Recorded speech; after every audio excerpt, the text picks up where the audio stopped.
Hi, I'm Sarah from The Upcoming. A real pleasure to have you here with us in London. Thanks so much for taking the time. Huge congrats on the movie. For people who haven't seen Highwire yet, what can they expect going in? Oh, expect a lot of delicious food and sheep and a lot of excitement in the circus. I was reading a bit of the background about like how you came to make the film and why you wanted to make it. And one of the key things is, you didn't want to do too much like of a heavy, weighty drama, even if you are kind of delving into the immigrant experience.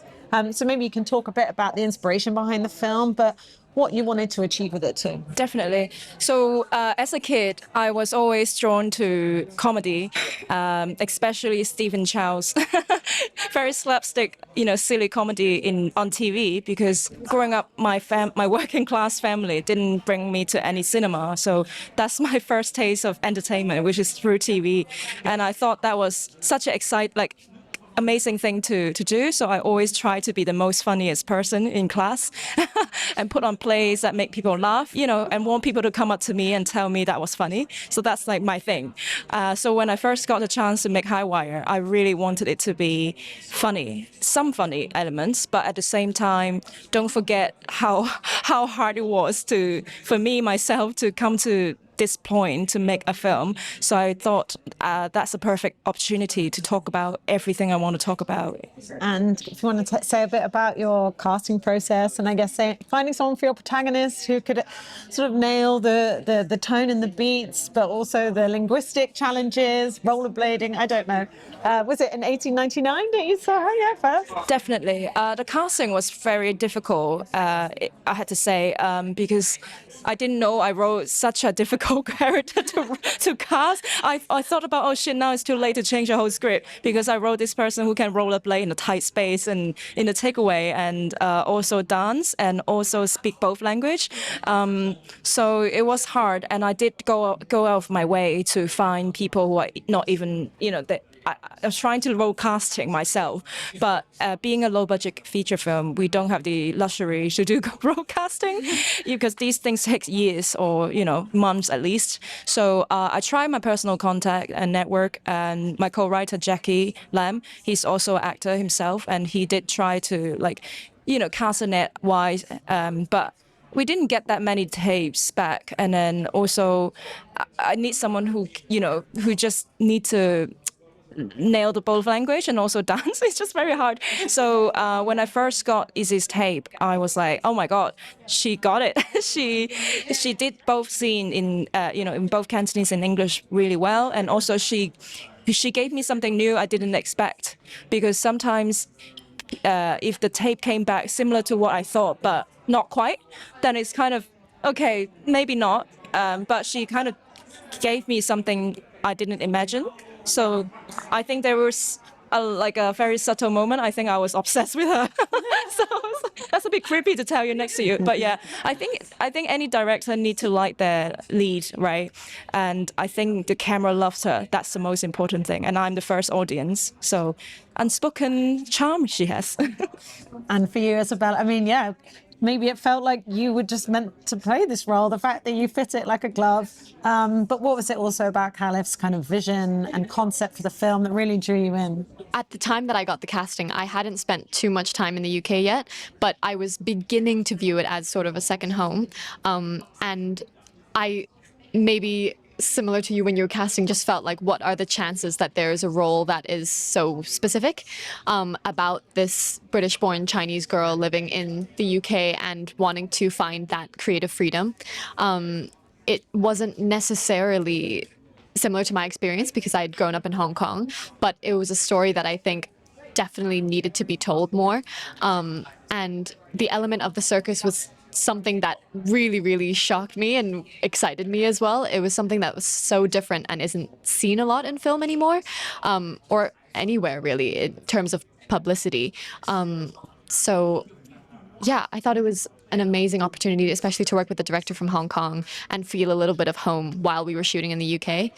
Yeah, so it was a very beautiful story. I think any actor who auditioned or heard about it would have loved to play, so I feel very lucky.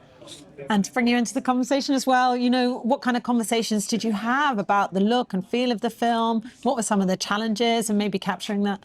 Yeah, I think I mean, luckily I was kind of involved from the beginning of the film, so it kind of meant that there weren't so many discussions about the look, because obviously we're just talking about what the scenes are for the film and, you know, what Going's experience is. And I think we try to approach the cinematography very pinned to how Going sees and experiences the world. So very much like, especially when she first visits the circus, we wanted that to feel very transcendent.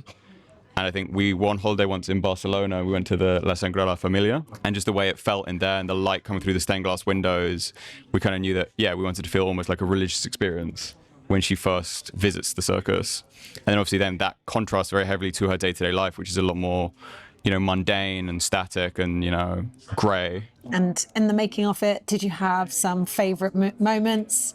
Were there some really challenging moments? Or when you watch it back now, you're like, that's my favourite scene? Oh, multiple. Have you seen the film? No. Okay, when you watch it, there was a scene where Going and Eddie, Michael Writer's character, they lie to the dad. I'm like, oh my God, that's so funny. It's so real, but they play it so well. And also the argument scene, the big argument scene between Going and her dad, Mr. Ao. That day was a magical moment for me, because that was the one scene every crew member stayed behind after the rap, then talk about how magical that was. Everyone was stunned by their performance, and they were like, oh, these are like really good actors playing their best performance, and they get to see it firsthand behind the camera. So that was really the best favorite moment for me. Yeah, I think for me as well, there's my favorite moments that were out of shooting, it's hard to pinpoint because it was basically any time that we were together, anytime we went to the pub or were eating dinner. But my favorite scene from the film as well would probably be that argument scene with the actor who plays my dad. I think the week that we had been shooting a lot of the circus scenes felt much more lighthearted for my character. And when it came to shoot that scene, I was really nervous about it. I was telling Calif. But on the day, it really felt like the whole world slipped away and it was just me and him. A mix of the lighting and everything else combined, it was super intense in a really, really good way that made me feel really connected to the acting and the story, and I really felt like I was living the character's experience then. Yeah, that's probably my favorite. Kind of copy Calif's answer. I do think, yeah, my favorite scene is when they're lying to Mr. Ao. I just think, yeah, the performance, especially, yeah, Dominic had the idea of sliding from left to right on the chair, and just like, it sounds so simple, and if you haven't seen the film, it's going to make no sense, but it brought so much to the scene. Yeah, just these little details. You know, what does it mean to you to have the film here at London Film Festival? What do you hope the takeaways might be? I mean, I guess, as we said at the beginning, delving into the immigrant experience, you don't shy away from, you know, there can be those prejudicial or racist undercurrents that can be in that experience, but it's not too, you know, you're not really hitting people over the head with it. You're kind of doing it through this sort of light-hearted way, which maybe feels like a breath of fresh air right now. Oh, yeah, I love this question. I believe people can change. I think, because I witness people can change. And I think people who are considered to be racist can change. And I think films, for me, is a language that can reach people's heart. And I'm you know, that's my approach to help to contribute to this issue by making films that are accessible and entertaining. I hope I can trick some of them to come see the film and love us and think we are cool. So that's my approach to this, you know, to the current landscape. And what do you hope people take away from watching your character's experience? Deep respect for people in the creative arts, as well as the immigrant struggle that many of the characters go through, and building a family and a home where you're not originally from. It's something that a lot of people struggle and experience, and I think feeling empathy and being able to relate to those characters is something that I hope and think that people will take away from the film. Yeah, I'm kind of, again, the same answer as everyone else. Yeah, I think the whole film and its kind of softer touch can kind of, yeah, hopefully for people that maybe don't know people in the community or hang out with a lot of people that aren't like them, can kind of, it humanizes people, hopefully the film, and it will, yeah, soften their opinions.